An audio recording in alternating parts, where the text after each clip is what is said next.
जय हिंद, वंदे मातरम। प्यारे साथियों, आ चुके हैं एक और ज़बरदस्त नई वीडियो के साथ। कौन सी वीडियो है दोस्तों आपके लिए? यह है साथियों, राजस्थान शिक्षा विभाग में बहुत सारे पद खाली चल रहे हैं, उसको लेकर के शॉर्ट नोटिस जारी किए गए हैं और न्यूज़ भी आई है।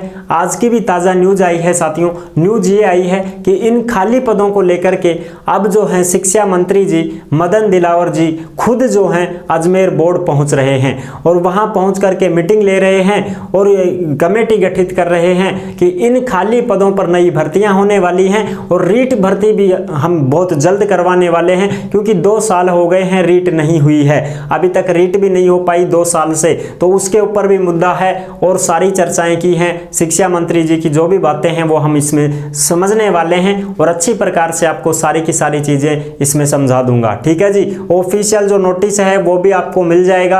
आज की जो ताजा खबर आई है वो भी आपको मिल जाएगी। शिक्षा मंत्री जी किन किन मुद्दों पर चर्चा कर रहे हैं वो भी हम आपको बताने वाले हैं। और जो माध्यमिक शिक्षा बोर्ड अजमेर है उसमें भी साथियों बहुत कई सालों से जो है पद खाली चल रहे हैं। वहां पर संविदा कर्मी और ठेका कर्मी लगे हुए हैं, अभी तक परमानेंट भर्ती नहीं हुई है। चतुर्थ श्रेणी कर्मचारी के पदों पर भी वहां पर भर्ती होने वाली है और सहायक के भी वहां पर पद खाली चल रहे हैं, उन पर भी परमानेंट भर्ती करने की घोषणा आई है। और साथियों रीट की भी आई है, first grade, second grade, third grade, level first, level second, PTI, सभी भर्तियों की चर्चा हम करने वाले हैं एकदम आसान और सरल भाषा में। तो अभी तक आप नहीं जुड़े हैं चैनल से तो फटाफट से ओमवीर रोजगार के यूट्यूब चैनल को सब्सक्राइब कर लीजिएगा, क्योंकि यहाँ पर आपको सभी भर्तियों की जानकारी दी जाती है। चलो शुरू करते हैं।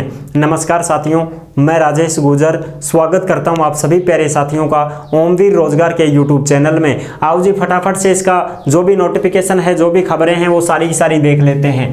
राजस्थान शिक्षा विभाग अध्यापक भर्ती 2024 first grade, second grade, third grade, PTI भर्ती, रीट भर्ती, खाली पद 1,24,000। जी हाँ साथियों, शिक्षा विभाग में 1.24 लाख पद खाली चल रहे हैं, जिन पदों को भरने के लिए जो है शिक्षा मंत्री खुद मीटिंग ले रहे हैं कलेक्ट्रेट कार्यालय में। ठीक है, पूरी चर्चा करेंगे। बोर्ड में भी गए हैं साथियों, बोर्ड में उन्होंने पूरी चर्चाएं की हैं। एक और जो 102 करोड़ रुपए की बात है, जो विद्यार्थियों को टैबलेट देने की बात है, उस पर भी मुद्दा है साथियों, क्योंकि अब बोर्ड कहां से पैसे लाएगा। सरकार बोलती है कि बोर्ड को देने पड़ेंगे 102 करोड़ रुपए, तब हम बच्चों को 8वीं 10वीं 12वीं वालों को, सरकारी स्कूल में पढ़ने वालों को फ्री में टैबलेट बांटेंगे। अब बोर्ड बोलता है कि सर हम नहीं दे सकते इतना सारा पैसा, हमारे कर्मचारी भी हैं, उनको भी वेतन देना पड़ता है, हर साल हम बोर्ड की परीक्षाएं भी करवाते हैं, उसमें भी खर्चा लगता है, तो हम कहां से लाएं इतना सारा पैसा। इस वजह से खुद मदन दिलावर जी शिक्षा मंत्री जी वो खुद ही बोर्ड में पहुंच चुके हैं साथियों। उन्होंने जो भी मुद्दे उठाए हैं, जो भी चर्चा हुई है, उसको हम अच्छी प्रकार से समझने वाले हैं। देखो जी, शिक्षा विभाग की चौंकाने वाली रिपोर्ट। माध्यमिक शिक्षा में 3.70 लाख में से 1.24 लाख पद खाली चल रहे हैं साथियों। शिक्षा विभाग की चौंकाने वाली रिपोर्ट है दोस्तों। 3,70,000 पद हैं, जिनमें से 1.24 लाख पद खाली चल रहे हैं, यानी 1,24,000 पद खाली चल रहे हैं शिक्षा विभाग में। ठीक है, पूरी जानकारी समझेंगे। फिर भी आपके मन में कोई डाउट हो, कोई शंका संकोच हो तो आप कमेंट कर दीजिएगा, हम आपका जवाब जरूर देंगे। अगर आप हमसे कॉन्टैक्ट करना चाहते हैं, संपर्क करना चाहते हैं, तो ओमवीर रोजगार के इंस्टाग्राम को फॉलो कर लीजिएगा। इंस्टाग्राम के माध्यम से आप ऑडियो कॉल करके सीधा हमसे बात भी कर सकते हैं। ठीक है साहब, आप देखते हैं पूरी की पूरी जानकारी। देखो, जिसमें महिला पुरुष दोनों आवेदन कर सकते हैं। शाला दर्पण पोर्टल की भी रिपोर्ट आई है 1 जुलाई 2024 को। माध्यमिक शिक्षा विभाग का नोटिस है, पूरी जानकारी इसमें भी समझेंगे, कहां कहां कितने कितने पद खाली चल रहे हैं।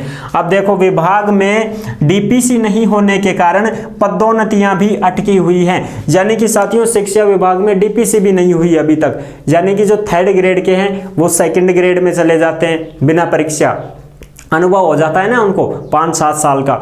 और सेकंड ग्रेड के जो अध्यापक हैं वो फर्स्ट ग्रेड लेक्चरर में चले जाते हैं डीपीसी करके, यानी उनका प्रमोशन हो जाता है। ठीक है, बिना परीक्षा बन जाते हैं वो। और जो फर्स्ट ग्रेड में अच्छा खासा काम कर रहा है वो फिर प्रिंसिपल के पद पर चला जाता है। ये भी नहीं हुआ यहाँ पर, अभी डीपीसी नहीं हुई है, जिसकी वजह से पद खाली होते हैं, वो काम भी नहीं हुआ है। भाई डीपीसी कर देगा, सेकंड ग्रेड वाला फर्स्ट ग्रेड में बन जाएगा, थर्ड ग्रेड वाला सेकंड ग्रेड में चला जाएगा, तो विपद तो खाली होगा ना। थर्ड ग्रेड का मान लो टीचर सारा का सारा सेकंड ग्रेड में बनेगा, पदोन्नति होगी तो थर्ड ग्रेड का तो पद खाली होगा, बिल्कुल साहब। सेकंड ग्रेड वाला फर्स्ट ग्रेड में बनेगा लेक्चरर, तो सेकंड ग्रेड का जो पद सी भी खाली होगा, हुआ कि ना हुआ, बिल्कुल। तो इसी वजह से ये काम भी अभी नहीं हुआ, पद खाली नहीं हो पा रहे हैं, ठीक है साहब। अच्छा आगे बात करें, पदोन्नति नहीं होने से पद खाली नहीं हो पा रहे हैं, समझ गए। इससे नई भर्तियां भी नहीं हो पा रही हैं। अब नई भर्ती तो तब होना साथियों जब डीपीसी हो, अब रिटायरमेंट हो जाते हैं उनकी तो फिर वो पदों की संख्या खाली दिखाई जाती है कि भाई इतने कर्मचारी रिटायरमेंट हो चुके हैं तो वो पद खाली हो गए। लेकिन डीपीसी से एक साथ पद खाली होते हैं क्योंकि वो पदोन्नति हो जाती है उनकी, समझ रहे हो।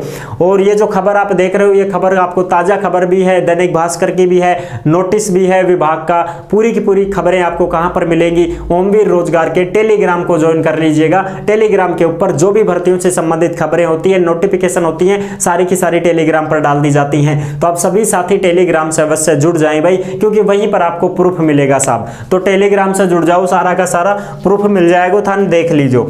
माध्यमिक शिक्षा के अधीन 19,740 स्कूल हैं साथियों, यानी कि जो सरकारी स्कूल हैं माध्यमिक शिक्षा के अंतर्गत इसके अंडर में तो कितनी हैं 19,740 स्कूल हैं, यानी कि 20,000 मानो कॉमन लगभग ऐसे मान के चलो 20,000 स्कूल हैं। उन 20,000 स्कूलों में 45 लाख विद्यार्थी पढ़ रहे हैं साथियों, 45,43,000, 45.43 यानी 45.5 लाख विद्यार्थी पढ़ रहे हैं, 20,000 स्कूलें हैं। अच्छा अब विभाग में अगर इन पदों को भरा जाए तो छात्रों को राहत मिल सकती है। अब भाई जब टीचर ही नहीं होगा तो विद्यार्थी कैसे पढ़ पाएगा, खुद की सेल्फ स्टडी करेगा, वो तो अपने दिमाग से ही दौड़ाएगा, जितना ज्ञान है उसके अंदर उतना ही कर पाएगा, ज्यादा तो कर नहीं सकता, ठीक है। और जो टीचर होता है वो अच्छी प्रकार से पढ़ाएगा, समझाएगा, सारी चीजें याद करवाएगा तो अच्छी परसेंटेज बन पाएगी।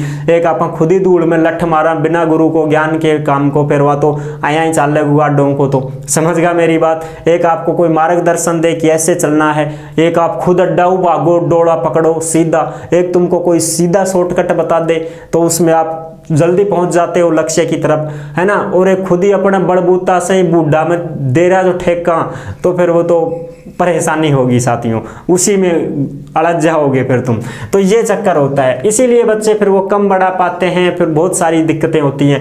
क्रम संख्या 7 पर नोटिस जारी है साथियों, नोटिस को देख लेना, माध्यमिक शिक्षा विभाग का है जो कि 1 जुलाई 2024 का जारी किया गया था, साला दर्पण पोर्टल की रिपोर्ट है। क्रम संख्या 7 पर देखो व्याख्याता पद हैं, स्वीकृत हैं 55,017 और कार्यरत कितने हैं 42,000 कितने हैं भाई, हाँ 42,171 कार्यरत हैं और 12,846 खाली पद चल रहे हैं, यानी कि मिनिमम मान के चलो फर्स्ट ग्रेड में 12,000 पद खाली हैं तुम्हारे, ठीक है साहब। क्रम संख्या 10 पर देखो वरिष्ठ अध्यापक जिसको हम सेकंड ग्रेड बोलते हैं, सेकंड ग्रेड में 91,054 स्वीकृत हैं, जिसमें कार्यरत 65,658 यानी कि 65,000 तो ड्यूटी पर हैं। और भैया खाली पद 25,396, सेकंड ग्रेड में 25,000 पद खाली, फर्स्ट ग्रेड में 12,000 पद खाली। और अब आ जाओ क्रम संख्या 12 पे थर्ड ग्रेड रीट, जिसमें 1,03,061 पद स्वीकृत हैं और 79,781 ड्यूटी पर तैनात हैं और 23,280 पद खाली चल रहे हैं। थर्ड ग्रेड में भी 23,000 पद खाली चल रहे हैं साथियों, इन पर भर्ती आएगी। अब नंबर 13 पर देखना, क्रम संख्या 13 पे लिखा हुआ है पीटीआई शारीरिक शिक्षक टीचर, है ना। उसमें देखो शारीरिक शिक्षा टीचर में 11,505 स्वीकृत हैं, जिनमें से 10,701 कार्यरत हैं, ऑन ड्यूटी पर हैं। 800 पद खाली चल रहे हैं साथियों, 804 पदों पर पीटीआई की भर्ती आएगी। अच्छा अब बात करते हैं ताजा खबर 21 जुलाई 2024 की, आज ही की ताजा खबर देख लो साथियों। शिक्षा मंत्री मदन दिलावर जी अजमेर आएंगे, यानी कि अजमेर जो बोर्ड है अपना माध्यमिक शिक्षा बोर्ड अजमेर राजस्थान, वहां पर आ रहे हैं। क्या क्या मुद्दे हैं, शिक्षा बोर्ड के 102 करोड़ रुपए का मामला है जो कि टैबलेट देना है बच्चों को। अब शिक्षा बोर्ड कहां से पैसे लाए? सरकार पैसे मांग रही है कि आप दो तो हम बांट दें। अब शिक्षा बोर्ड के कर्मचारी नाराज हैं, विपक्ष में चले गए कि सर हम 102 करोड़ दे देंगे तो हमारा वेतन का क्या होगा, वेतन नहीं मिलेगा हमको, वैसे भी बहुत खर्चे हैं, हर साल परीक्षा करवा रहे हैं उसमें खर्चा लग रहा है, इस मामले को भी सुलझाएंगे जिससे भाई बच्चों को 8वीं 10वीं 12वीं वालों को टैबलेट मिल सके। बोर्ड में नई भर्ती नहीं हुई है, वर्तमान में संविदा कर्मी, ठेका कर्मी लगे हुए हैं, वहां पर चपड़ासी के पद हैं, चतुर्थ श्रेणी कर्मचारी, सहायक हैं, कनिष्ठ सहायक हैं, हेल्पर वगैरह जो भी हैं, उन पदों पर वहां पर भर्ती होगी साथियों। खुद बोर्ड में ही, जो माध्यमिक शिक्षा बोर्ड है अजमेर, उसी बोर्ड के अंदर ही भर्ती निकलेगी। हमने कई बार वीडियो भी बनाई है इसके ऊपर, ठीक है। अगला है रीट परीक्षा को लेकर के मुद्दा है। सीबीएसई हर साल सीटेट करवा रहा है, लेकिन राजस्थान में 2 साल से रीट नहीं हुई है साथियों। लास्ट 2021 में हुई थी, उसके बाद में रीट की पात्रता परीक्षा नहीं हुई है। तो इसको लेकर के भी मुद्दा है, शिक्षा मंत्री जी चर्चा करेंगे इन बातों पर। तो आपकी जो रीट है वो भी बहुत जल्द आने वाली है, और तुम्हारी माध्यमिक शिक्षा बोर्ड अजमेर में जो भर्ती है चतुर्थ श्रेणी कर्मचारी, सहायक, हेल्पर वाली, वो भर्ती भी आने वाली है साथियों। और बच्चों को टैबलेट मिलने के जो मुद्दा है उस पर भी चर्चा हो रही है। इन तमाम मुद्दों पर ये चर्चा करेंगे। और ये जो पद खाली चल रहे हैं, first grade, second grade, third grade, PTI, इन पदों पर भी बहुत जल्द आपको नोटिफिकेशन देखने को मिलेगा। नई सरकार ने ऐलान कर दिया है कि अब हम सभी को कर्मचारी देंगे, जितने भी स्कूलें हैं उन स्कूलों में टीचर लगाएंगे ताकि बच्चों का भविष्य संवर सके। तो ये थी साथियों ताजा खबर जो मैंने आपको अच्छी प्रकार से समझा दी है। आई होप आप अच्छे से समझ गए होंगे। वीडियो पसंद आई है तो लाइक जरूर कर देना। चैनल पर पहली बार आए हैं तो विश्वास के साथ आप सब्सक्राइब कर सकते हैं, क्योंकि देश में जितनी भी भर्तियां निकलती हैं तमाम भर्तियों की जानकारी हम आपको देते रहते हैं और एकदम आसान और सरल भाषा में संपूर्ण जानकारी के साथ आपको समझाते रहते हैं। जुड़े रहने के लिए आपका बहुत बहुत धन्यवाद। फिर मिलूंगा एक और जबरदस्त ऐसी ही वीडियो के साथ। तब तक के लिए सभी प्यारे साथियों को जय हिंद, जय भारत।